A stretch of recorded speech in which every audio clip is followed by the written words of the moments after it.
Monsieur le Président, Mesdames les rapporteurs, Mesdames et Messieurs les sénateurs, cet amendement instaure un dispositif d'autorisation préalable des équipements de réseau radioélectrique. Alors permettez-moi de vous dire qu'on est quelque part dans la continuité de tous les échanges que nous avons eus sur la sécurité économique et les investissements étrangers. Le gouvernement est particulièrement vigilant à la sécurité et à la résilience des réseaux de communication fixes et mobiles, équipements qui constituent le cœur de ces réseaux. Avec le développement de la 5G prévu dès le début de l'année 2020, les réseaux mobiles deviennent de plus en plus critiques, avec des usages potentiels dans les domaines de l'industrie ou de la santé, par exemple. Je vous donne un exemple. Le robot qui intervient à distance aura besoin d'une technologie de type 5G. Ce serait embêtant que l'opération s'arrête au milieu, parce que quelqu'un prend la main dessus.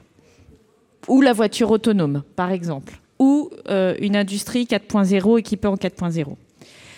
Il est donc nécessaire d'apporter des évolutions au cadre juridique actuel qui ne protègent que la confidentialité des communications.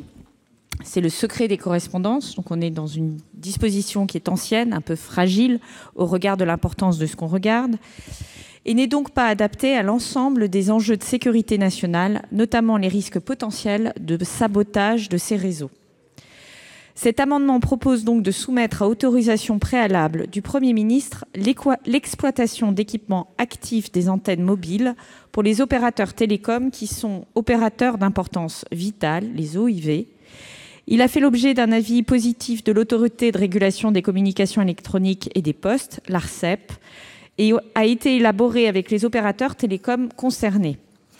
Pourquoi ? Parce qu'il faut que ce soit à la fois suffisamment agile pour permettre d'autoriser des innovations et de ne pas être dans l'inspection des travaux finis ou le surcontrôle, mais en même temps, il ne faut pas être naïf, on l'a exprimé collectivement dans cette assemblée à l'instant, et il faut être capable de bloquer des équipements qui auraient des petites portes d'entrée fragiles sur nos télécommunications et sur nos process industriels. Ces mesures ne ciblent pas un équipementier en particulier. Des vulnérabilités peuvent être constatées chez tous les équipementiers et convient de mettre en place des contrôles appropriés. La création d'un nouvel instrument juridique opposable pour contrôler les équipements télécoms n'emporte pas non plus un changement de doctrine de la France en la matière.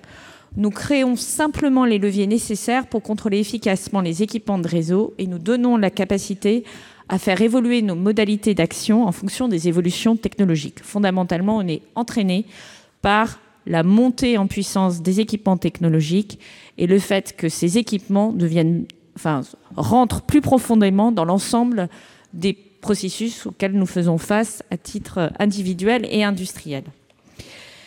Il est essentiel que ce nouveau régime n'obère pas la capacité des opérateurs à investir. Il leur faut un cadre juridique clair et transparent qui soit mis en œuvre rapidement. L'amendement donne 2 garanties très précises à ce stade. Les autorisations préalables sont les plus larges possibles, tant du point de vue matériel que temporel ou géographique. Les opérateurs connaîtront la liste des appareils et logiciels qui feront l'objet d'un contrôle.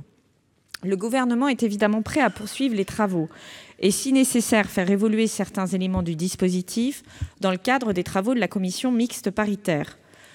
Vous l'avez compris, il s'agit d'un amendement qui est une plateforme de discussion. L'objectif aujourd'hui, c'est d'ouvrir cette discussion. Il est arrivé tardivement, je pense que Madame la rapporteure le soulignera. On en est tout à fait conscient, mais compte tenu de l'enjeu, il nous semble important d'ouvrir cette discussion.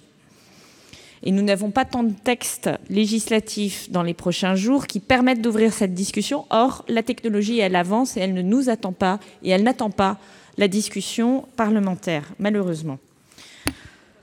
Nous vous proposons aujourd'hui d'amorcer une discussion qui a vocation à se poursuivre, donc en commission mixte paritaire d'abord, en seconde lecture.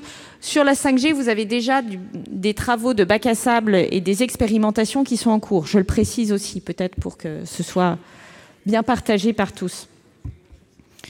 En seconde lecture éventuellement, et je m'engage personnellement à ce que vous soyez directement associés à ce dialogue sur le fond et que des réponses précises soient apportées à vos interrogations.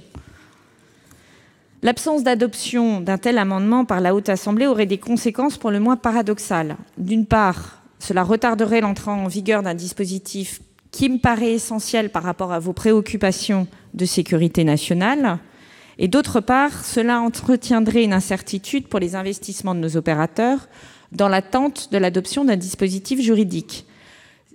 Je dis de nos opérateurs et des fournisseurs d'équipements. Vous savez qu'il y en a 3 principalement aujourd'hui. En fait, il y en a 3. Il y a Ericsson, il y a Huawei et il y a Nokia. Et tous ne sont pas au même niveau de maturité technologique. Et l'un des enjeux, c'est qu'ils aient envie d'investir pour que nous, on conserve notre souveraineté dans le choix des différents équipements.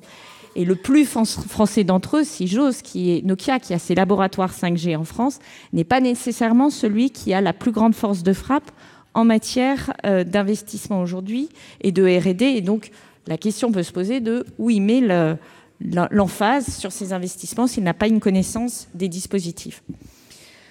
Or, donc vous l'avez compris, ces investissements sont nécessaires pour assurer la couverture numérique du territoire. Et également, parce que la 4G est un élément de fragilité, je mets beaucoup l'emphase sur la 5G parce qu'on est sur une technologie de rupture et là, on est complètement dans une fragilité potentielle pour notre souveraineté. Mais la 4G et tout ce que nous faisons pour le New Deal est quand même conduit à équiper de manière très forte l'ensemble du territoire. Et nous avons une nécessité, nous semble-t-il, de ce que vous voyez se faire, d'être très vigilants sur ces équipements. Donc, dans le cadre du New Deal, bien entendu, le gouvernement maintiendra son attention, il soumettra à nouveau le projet au Parlement, mais nous savons tous combien notre temps est précieux et limité. Donc, je vous invite à nous soutenir dans cet amendement. Je vous remercie.